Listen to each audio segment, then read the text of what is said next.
لتکفرون بالذی خلق الارض فی یومین وتجعلون له اندادا ذلک رب العالمین وجعل فیہا رواسی من فوقها وبارک فیہا وقدر فیہا اقواتها فی 4 ایام سواء للسائلین ثم استوى إلى السماء وهي دخان فقال لها وللأرض ائتيا طوعا أو كرها قالتا آتينا طائعين فقضاهن 7 سماوات في يومين وأوحى في كل سماء أمرها وزينا السماء الدنيا بمصابيح وحفظا ذلك تقدير العزيز العليم فَإِنْ أَعْرَضُوا فَقُلْ أَنذَرْتُكُمْ صَاعِقَةً مِثْلَ صَاعِقَةِ عَادٍ وَثَمُودَ إِذْ جَاءَتْهُمُ الرُّسُلُ مِنْ بَيْنِ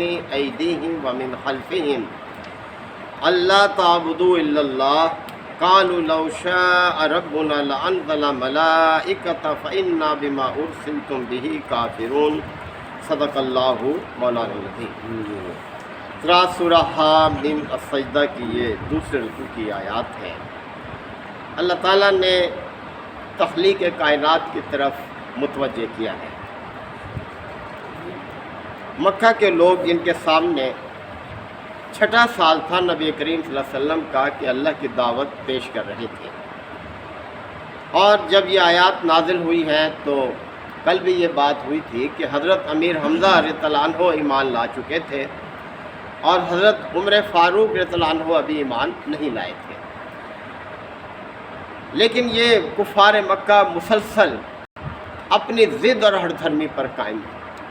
کوئی دلیل ان کے پاس نہیں تھی اللہ کے دین کے انکار کرنے کے لیے اور اپنے طریقے پر قائم رہنے کے لیے، محض آباء و اجداد کی اندھی تقلید پر قائم تھے۔ تو اللہ تعالیٰ نے ان کو متوجہ کیا ہے کہ دیکھو یہ آسمان، یہ زمین، یہ کائنات کس طرح سے تمہارے سامنے موجود ہے، کیا تمہارے ان معبودوں کا کوئی کردار ہے اس کے بنانے میں یا اس کو قائم رکھنے میں؟ وہ تو خود اللہ کی مخلوق ہے، کوئی نفع نقصان کا اختیار نہیں رکھتے، لہذا حقیقت کو سمجھو اور اس غلط طریقے کو چھوڑ دو جس پر تمہارے آباء و اجداد تھے اور تم بھی اسی پر قائم ہو۔ فرمایا کہ کل اے نبی صلی اللہ علیہ وسلم ان سے کہو ذرا اَإِنَّكُمْ لَتَكْفُرُونَ بِالَّذِي خَلَقَ الْأَرْضَ فی یومین وتجعلون لہ اندادا، کہ کیا تم اس ہستی کا انکار کرتے ہو، اس ہستی سے کفر کرتے ہو جس نے اس زمین کو 2 دنوں میں پیدا کر دیا اور تم اس کے ساتھ دوسری ہستیوں کو شریک کرتے ہو؟ یہ کہاں سے تمہیں غلط فہمی ہو رہی ہے، کہاں سے تمہیں گمراہی جو ہے تمہیں لگ رہی ہے؟ ذرا سوچو تو صحیح۔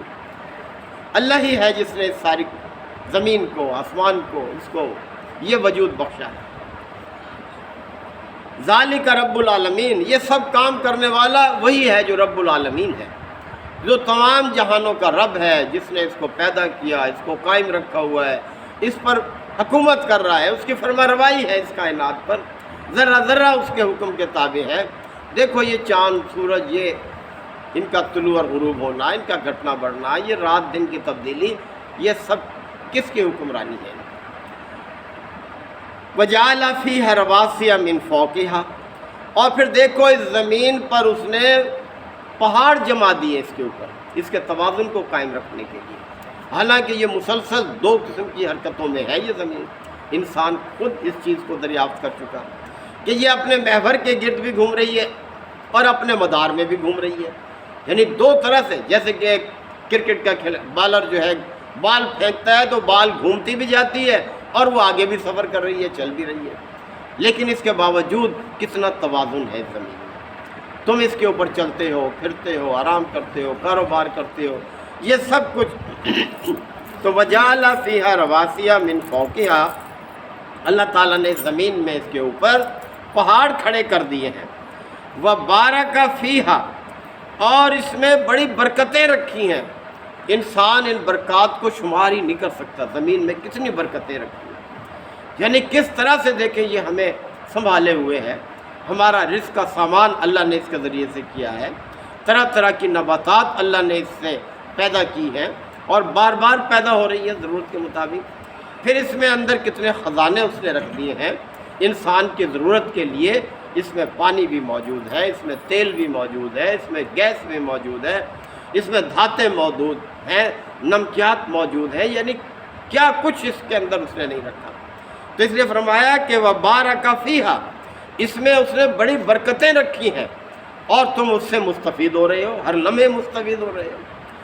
وَقَدَّرَ فِيهَا أَقْوَتَهَا فِي أَرْبَعَةِ أَيَّامٍ سَوَاءً لِلسَّائِلِينَ، اور مانگنے والوں کے لیے، سوال کرنے والوں کے لیے ان کی حاجت اور ضرورت کے مطابق ہر چیز جو ہے اس کے اندر اس نے خوراک کی مہیا کر دی ہے تمہارے لیے۔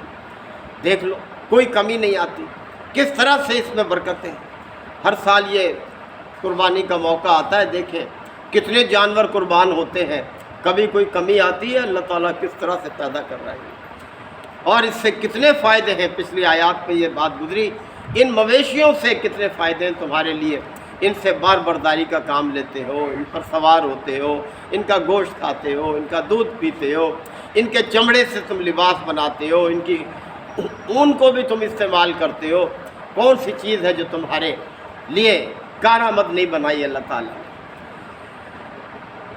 ثم استوى الى السماء، پھر وہ آسمان کی طرف متوجہ ہے، یعنی یہ تو زمین کی طرف توجہ دلائی انسان کو، اب ذرا آسمان کو بھی دیکھ لو، کیا کوئی ستون ہے جس پر یہ کھڑا کیا ہوا؟ کتنا وسیع ہے، تم اس کا کنارہ ہی تلاش نہیں کر سکتے، کتنا بلند ہے تم اس کی بلندی معلوم نہیں کر سکتے، اور مجال ہے کہ یہ گر جائے، اللہ نے ایسے اس کو قائم کیا۔ تو ثم استوى الى السماء، پھر وہ آسمان کی طرف متوجہ ہوا، وَهِيَ دُخَانٌ، جبکہ یہ دھوئیں کی حالت میں تھا، یعنی یہ کیفیت نہیں تھی اس سے پہلے جب اللہ نے اس کائنات کو یہ شکل بخشی، اس سے پہلے اس کی کوئی اور ہی کیفیت تھی۔ فَقَالَ لَهَا وَلِلْأَرْضِ ائْتِيَا طَوْعًا أَوْ كَرْهًا، اور پھر اس نے زمین و آسمان کو حکم دیا کہ وجود میں آ جاؤ، چاہو یا نہ چاہو، بہرحال اللہ کے حکم کی اطاعت۔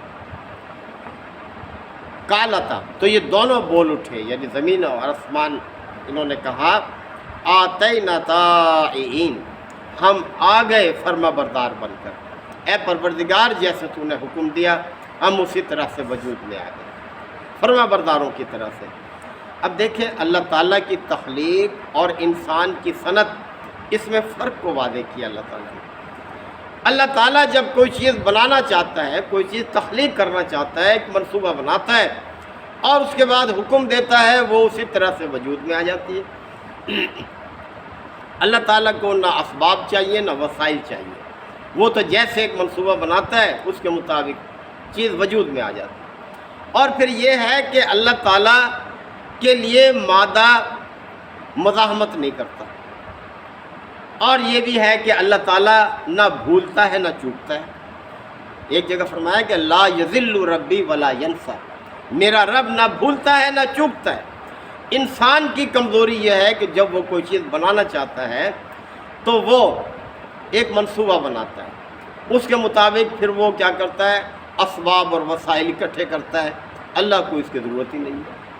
پھر یہ ہے کہ انسان جب کوئی چیز بنا رہا ہوتا ہے، مادہ مسلسل اس کی مزاحمت کرتا ہے، جبکہ اللہ کی مزاحمت نہیں کرتا مادہ جو۔ پھر دوسری بات یہ کہ انسان جب کوئی چیز بنا رہا ہوتا ہے وہ بھولتا بھی ہے اور چوکتا بھی ہے، یعنی بھول جاتا ہے کوئی کام کرنا، جب یاد آتا ہے تو پھر اس طرح کرتا ہے، اور بنانے میں غلطی بھی کرتا ہے انسان، چوکتا بھی ہے۔ لیکن اللہ تعالیٰ جو ہے لا یضل ربی ولا ینسیٰ، میرا رب نہ بھولتا ہے نہ چوکتا ہے، جو چیز بنانا چاہتا ہے حکم دیتا ہے، اس کی مرضی کے مطابق بن جاتا ہے۔ تو فرمایا کہ جب آسمان کو، زمین کو بنانا چاہا اس نے تو حکم دیا کہ آ جاؤ وجود میں، چاہے چاہو یا نہ چاہو، تو سب اللہ کی منشا کے مطابق وجود میں آ گئے، جیسے کہ فرما بردار عمل کرتے ہیں۔ فَقَضَاهُنَّ سَبْعَ سَمَاوَاتٍ فِي يَوْمَيْنِ، پھر اللہ تعالیٰ نے 2 دنوں میں یہ 7 آسمان یہ بنا دیے اوپر تلے۔ وَأَوْحَىٰ فِي كُلِّ سَمَاءٍ أَمْرَهَا، اور ہر آسمان کے لیے اس کا جو ضابطہ تھا، جو قانون تھا، وہ وہی کر دیا کہ اس کے مطابق تمہیں چلنا ہے۔ اللہ کے حکم کی پابندی کر رہے ہیں۔ یعنی چلے جا رہے ہیں جیسے اللہ نے ان کو حکم دیا۔ وَزَيَّنَّا السَّمَاءَ الدُّنْيَا بِمَصَابِيحَ، اور یہ جو آسمان دنیا ہے، جو دنیا کے طرف ہے جو آسمان، اللہ تعالیٰ نے فرمایا ہے کہ اس کو ہم نے ستاروں سے مزین کر دیا۔ رات کو دیکھو کس طرح سے جگمگا رہے ہوتے ہیں، تم شمار ہی نہیں کر سکتے کتنے ستارے اللہ تعالیٰ نے قائم کر دیے ہیں کہ جو چمک رہے ہیں، روشن ہے۔ ہر ایک کا اپنا اپنا ایک کام ہے، اپنا اپنا ایک مدار ہے، ایک راستہ ہے۔ جیسے فرمایا نا کلٌ فی فلک یسبحون، ہر ایک اپنے اپنے مدار میں چلا جا رہا ہے، کسی کی مجال نہیں اپنے مدار کو چھوڑ کر دوسرے کے مدار میں چلا جائے۔ وحفظا، اور ہر ایک کی حفاظت کا پورا اہتمام کیا اللہ نے، ہر ایک کو محفوظ کیا ہے۔ ذالک تقدیر العزیز العلیم، یہ سب اسی کے مقرر کیے ہوئے ضابطے ہیں جو عزیز ہے اور علیم، یعنی اس نے جو ضابطے بنائے ہیں اپنے علم کی بنیاد پر بنائے ہیں، اور ان ضابطوں کو چلنے میں کوئی چیز مزاحمت نہیں کر سکتی۔ عزیز ہے، وہ زبردست ہے، جس طرح سے اس نے قائم کر دیا کوئی اس میں رکاوٹ نہیں ڈال سکتا، اس کے مطابق ہی کام کر رہا ہے۔ فَإِنْ عَارَضُوا، پس ہے نبی صلی اللہ علیہ وسلم اگر یہ منہ موڑتے ہیں، فَقُلْ، تو ان سے کہہ دو، أَنذَرْتُكُمْ صَاعِقَةً مِثْلَ صَاعِقَةِ عَادٍ وَثَمُودَ، میں تمہیں، اے نبی صلی اللہ علیہ وسلم ان سے کہہ دو اگر یہ اللہ کی دعوت سے منہ موڑتے ہیں تو ان سے کہہ دو میں تمہیں اسی طرح کی اچانک آفت سے ڈراتا ہوں جیسی اچانک آفت عاد اور سمود پر آ گئی تھی۔ وہ بڑے خوش ہوئے تھے جب اللہ کا عذاب آ رہا تھا، ایک گھٹا کی صورت چھائی، وہ خوش ہو گئے کہ بارش ہو، ہماری فصلیں سیراب ہوں گی، لیکن ان کو گمان میں بھی نہیں تھا کہ یہ اللہ کا عذاب ہے۔ تو اس طرح سے کہ میں تمہیں ویسے ہی اچانک ٹوٹ پڑنے والی آفت سے ڈراتا ہوں جیسی آفت عاد اور سمود پر آئی تھی۔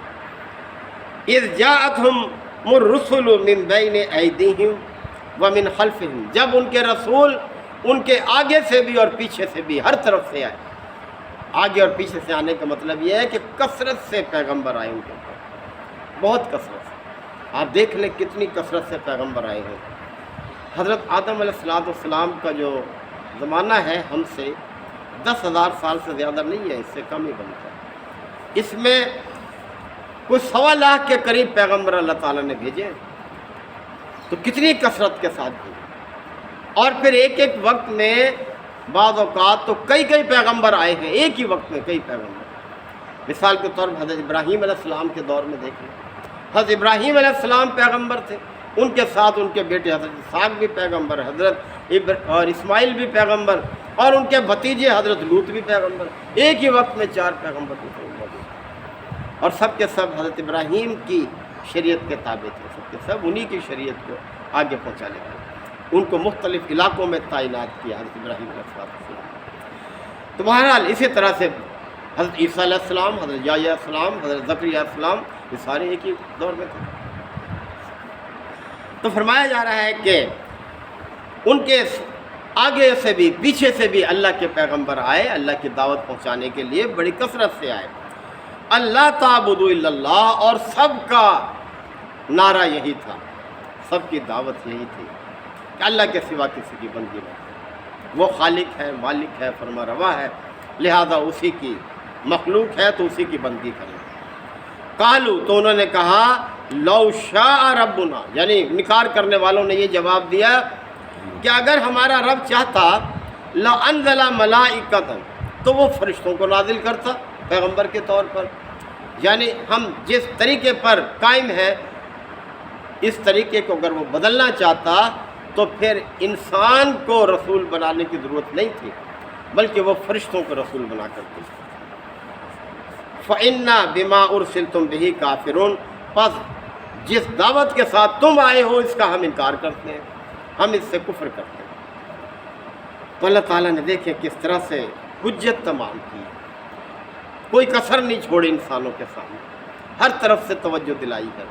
اب انسان اگر نہیں سمجھتا، حق کو نہیں پہچانتا، اپنے رویے کو نہیں بدلتا، اللہ کے سوا دوسروں کو معبود اگر وہ نہیں ٹھہراتا، تو پھر دیکھ لیں کہ وہ خود ہی قصوروار ہے۔ یعنی اللہ ہی معبود ہے کائنات کا، اللہ لہ الخلق والامر، خبردار مخلوق اسی کی ہے، لہذا حکم بھی اسی کا چلے گا، اسی کے حکم کے تابع پر چلو۔ یہی پیغام قیامت تک کے انسانوں کے لیے ہے۔ اللہ تعالی ہم سب سے عمل کی توفیق عطا فرمائے۔ وآخر دعوانا الحمدللہ وکفی وسلام علی عبادہ الذین اصطفیٰ۔ ربنا آتنا فی الدنیا حسنہ وفی الآخرۃ حسنہ وقنا عذاب النار وادخلنا الجنۃ فی الابرار یا عزیز یا غفار یا رب العالمین۔ ربنا لا تؤاخذنا ان نسینا او اخطانا ربنا ولا تحمل علینا اصرا کما حملته علی الذین من قبلنا ربنا ولا تحملنا ما لا طاقۃ لنا به واعف عنا واغفر لنا وارحمنا انت مولانا فانصرنا علی القوم الکافرین۔ یا شافی الامراض اشف مرضانا ومرضى المسلمین۔ یا قاضی الحاجات اقض حاجاتنا وحاجات المسلمین۔ اللهم اعز الاسلام والمسلمین۔ ربنا تقبل منا انك انت السمیع العلیم وتب علینا انك انت التواب الرحیم۔ صلی اللہ تعالی علی خیر خلقہ محمد وآلہ وصحبہ اجمعین۔